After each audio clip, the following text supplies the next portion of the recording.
Chapter 2. Head Auror Robards has never been the sort of man Draco wanted to cross, even though most of his time was spent irritating his boss within an inch of his life. His fingers still shaking, he paid careful attention to each sound echoing in the DMLE. He lingered on each footstep, all of them too light to belong to Robards. Unclenching his fists and his jaw, Draco looked at Potter while he paced a hole in the floor outside Robards' office. He's been gone for an hour. What's going on? Harry's eyes were bloodshot, and he shook his head while bouncing his knee nervously. I don't know. He's probably talking to Kingsley. It's a significant break in a closed case. Clearly, they never should have closed it, Draco hissed. Her file was heavy in his hand, a thick manila folder detailing everything they knew about her. Her early life as she lived as a muggle, her records from Hogwarts, her role in the war. Every stage of her life, every accomplishment, every move she made was written in plain black and white. An entire life boiled down to nothing but facts. She's alive, he whispered, still afraid to fully believe it. Harry nodded. I want to tell Ron, but I can't. Robards had made it clear the discovery in France was on a strict need-to-know basis, and even Weasley didn't make the cut. Draco leans against the wall, his forehead meeting the cool metal of the door frame. We'll tell him the second we can, Potter. Don't let your guilt eat at you. Heavy, familiar footsteps echoed from the down the hall, and Draco's head snapped up. Robards stood there, weary-eyed as he looked them over. Didn't I tell you both to go home and get some sleep? He rumbled, closing the gap in the corridor as he nudged his door open with his boot. With all due respect, sir, Draco said as he stepped inside, I'm not going anywhere until I know something about Granger. The office was pristine, complete with white walls and a row of photographs of Robards' family on the shelves. Draco had seen it several times over the course of his reprimands. Recognizing the faces of the man's family made him think of what could have been his own. Hermione, Scorpius, and even that cat that liked him so well. I want to go back to France. I'm putting in a notice of leave. The man fell into his chair, shaking his head. Auror Malfoy, you're not going anywhere near that village until we've had the chance to conduct surveillance. For all we know, this is an imposter. Harry winced at the words. For what it was worth, Draco didn't explode how he's sure Harry expected. Bracing his hands on the edge of his boss's desk, he leaned forward and as his lips flattened into a thin line. That's Granger. And that boy is my son. I know it's her. A heavy sigh filled the air. I know the possibility of it being someone else is slim to none, but it's an avenue we have to explore in this investigation because no one's seen Hermione Granger in 5 years, Robards began, which is strange considering her disappearance. She's clearly been obliviated, Draco snapped. She has no memory of our relationship. She didn't even recognize Potter, for fuck's sake.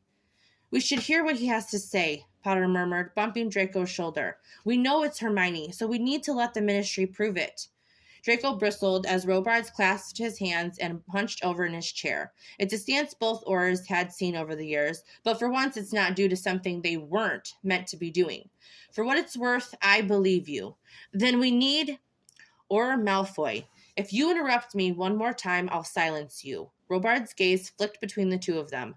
Let's assume it is her. Let's assume Hermione is in France right now with your child. What is your plan exactly? You can't run in there while spouting the truth about a magical world, considering she likely has no memory of magic at all. The minister and I both believe that she's been obliviated, likely by Lestrange, but we can't prove that until we send a team to France. It's a delicate situation, boys. Trapping his lower lip between his teeth, Draco turned away, his heart rattling in his chest. Then, at the least, can I... Robards shook his head. It's too risky for either of you to go back there. One wrong word, he said gravely. If you let even the smallest of details slip, it could cause more damage than what's repairable. We're sending a small team of Aurors to survey who's around her, and mind healers that will enter her home while she's asleep.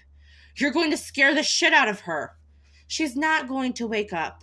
She shouldn't be fighting me on this. You shouldn't be fighting me on this. The only way Hermione can ever regain her memories is if we discover the extent of the damage.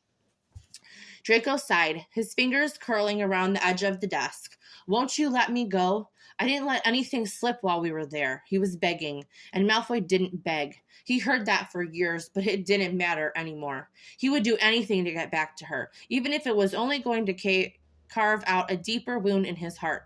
My decision is final. The pair of you are a conflict of interest. You're too close to this, which makes you dangerous. Robards came across his desk to stand between them, laying a hand on either of their shoulders. We'll get her home. I'll update you the second I have any information. He ushered them out of his office, the door clicking into place with an air of finality, and Potter grabbed a hold of Draco before he could do something stupid like make his way back to her. Robards sent him a missive detailing the reasons why he should take the day off early in the next morning. It came with another parcel from his therapist and an order of potions floats to the ground. Already dressed in uniform, Draco contemplated fleeing into the ministry. Potter was already gone, though, leaving a half-naked Weasley in their flat, who was already helping herself to the cereal in the kitchen, and they were to be assigned a mission within the hour. If he went, which he wasn't planning on doing at all. Malfoy, you're out of milk. Probably because you guzzle it all, he muttered with more venom than he meant to. She patted away, grumbling under her breath.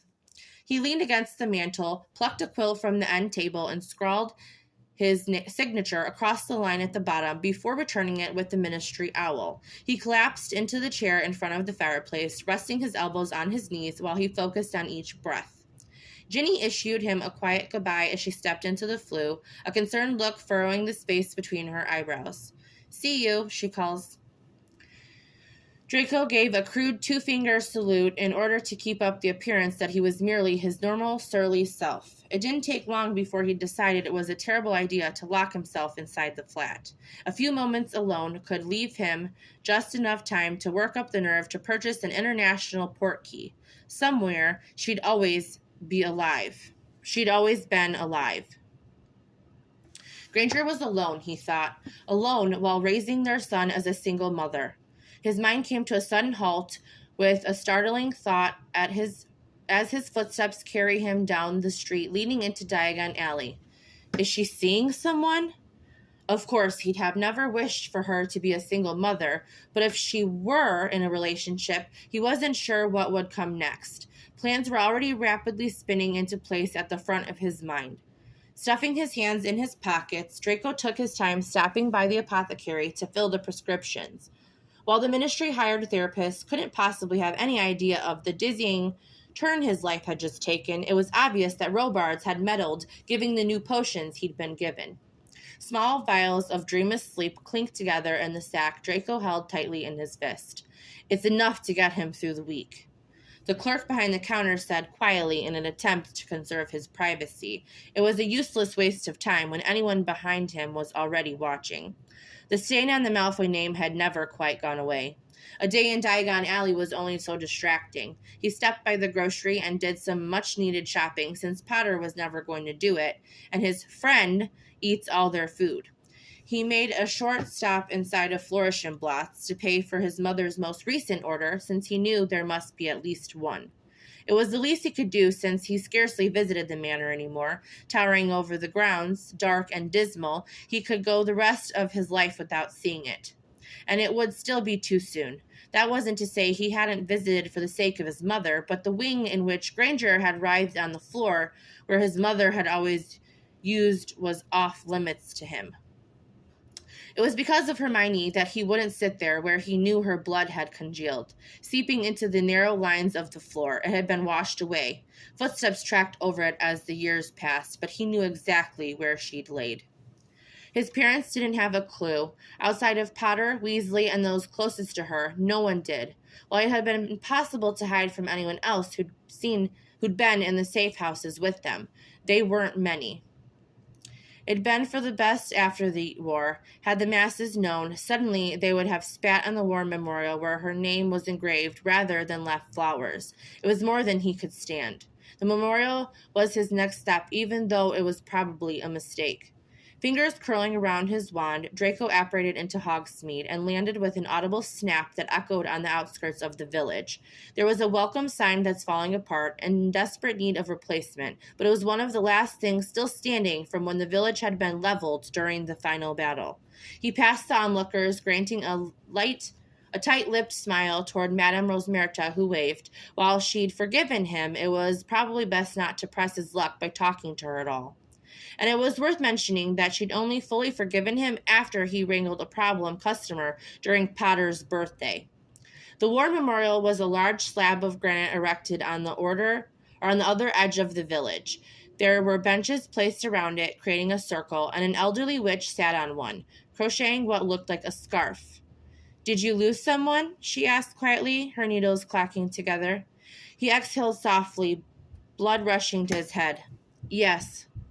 She didn't say another word as he walked to the other side, his fingers brushing against the cool surface until he found her name.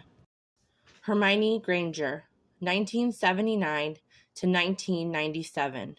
Order of the Phoenix member, Dumbledore's Army, Order of Merlin, First Class, posthumously.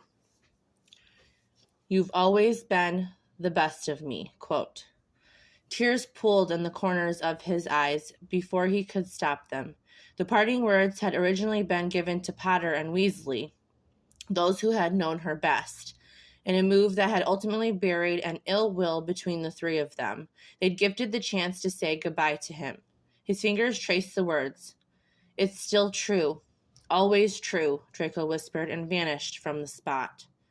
Later that night, Potter must have realized he's not in their cushy flat and concluded that Draco was up to no good. He wouldn't be wrong, because Draco knew as he nursed what is his 6th glass of whiskey while sitting at the bar of a seedy pub. Potter was in plain clothes, a good idea considering they'd been here before for work-related reasons. Whatever you're searching for, you're not going to find it at the bottom of that glass. Draco shot him a rude gesture and drained the glass. "Don't tell me how to spend my personal day. I'm fine." But his foot slipped as he stepped off the stool, partway through a motion of making a show of how he was fucking fine. There's no "I told you so" as Potter supported his weight, slipping an arm behind his back while yanking Draco to lean on him. "Ready to head home, then?" He let Potter steer him toward the public flue while holding him up. Went to, his words slur. Potter laughed low. "Want to try that again before or after the sober-up potion I shoved down your throat?" Draco shook his head fervently. No potion. The fireplace was solid beneath his feet, but he'd never felt more off-kilter. "It doesn't hurt as much right now." A sigh surrounded them as Potter reached for a handful of flue powder, and they landed in their flat. "Are you planning to spend the rest of the week like this?" Harry asked. "I know it hurts, and I can't say I haven't wanted to do the same exact thing all day, but Hermione..." Draco hurriedly lifted a finger to his lips. "Ginny's touring with the Harpies this week. She's not here." Harry lit the fire with the flourish of his wand and fell into one of the chairs. "Are you sure you don't want a sober-up potion?" He nodded, the sofa dipping beneath his weight. "What did Robards put you on today?" "Patrolling in Nocturne Alley. He'll probably do the same to you." "So he can make sure we're not running off to France," Draco murmured. "Through all of it today? I just wonder what she's doing. What her life must be like over the years." Potter summoned a tumbler of his own, and a bottle of fire whiskey shot into his hand. "I'd offer you a glass, but I think you've had enough." "Well, I have news. If Robards finds out, he probably won't be too happy about it, but I thought you needed something." Draco's eyes narrowed as Potter took too long to take a drink. "She's single still." Oxygen rushed into Draco's lungs, and he leaned against the back of the sofa. "I'd wondered about that," he swallowed. "Figured you would." There was a thud as his tumbler came to the rest against the table. "I know one of the Aurors on the mission. He couldn't tell me no. Hermione hasn't dated anyone seriously since she got there, and she's not seeing anyone now." For one moment, he'd worried that she was close to someone. In the next, he'd worried that there was someone acting as a father to his son, and it filled him with rage. It was supposed to be him. Apparently, Potter gathered all of that information from one look at his face. "At least you won't have anyone to get out of the way, yeah? Swoop in to heal her broken heart. Was that your plan if she wasn't single?" Truthfully, there probably would have been more devious methods, but in order to keep the peace they're so fond of breaking, Draco nodded. "What are you planning to do?" "Depends on what the Aurors learn," Draco muttered. "There's no grand plan here. She's without her memories, and I wonder..." Harry perched on the edge of his seat, his eyes darkening from behind the rim of his glass, and while Ned said nothing, it's obvious that he was waiting for the end of Draco's sentence. What if she's happier now than she would be if she regained her memories? This world treated her like shit, and she would have sacrificed herself to save it. His voice was a low rumble. She and I argued about this often, whether I was good enough to be with her. You and I both know I would have been more trouble than she deserved to deal with. Harry's fingers swept through the condensation of his glass. It's a decision that she should make, not you. Are you implying she shouldn't remember, Malfoy?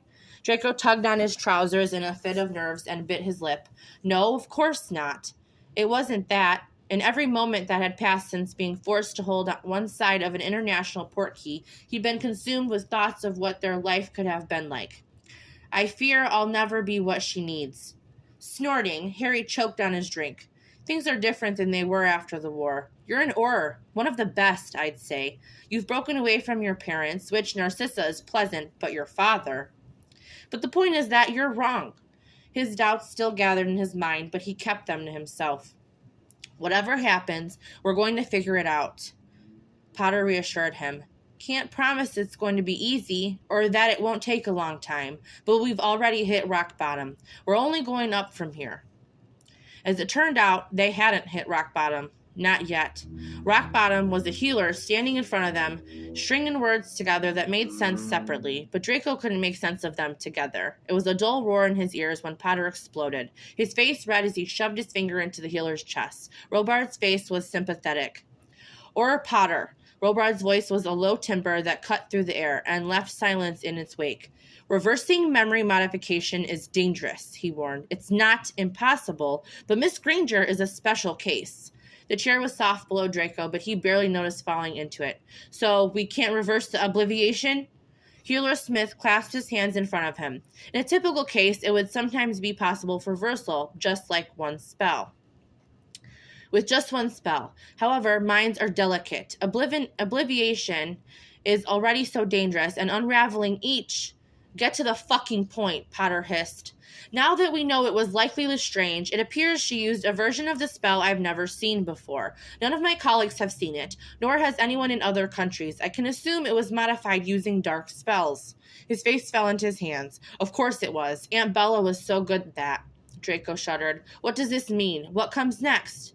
Still a picture of calmness, and it was all the more irritating. Healer Smith's expression didn't change. I've seen her memories.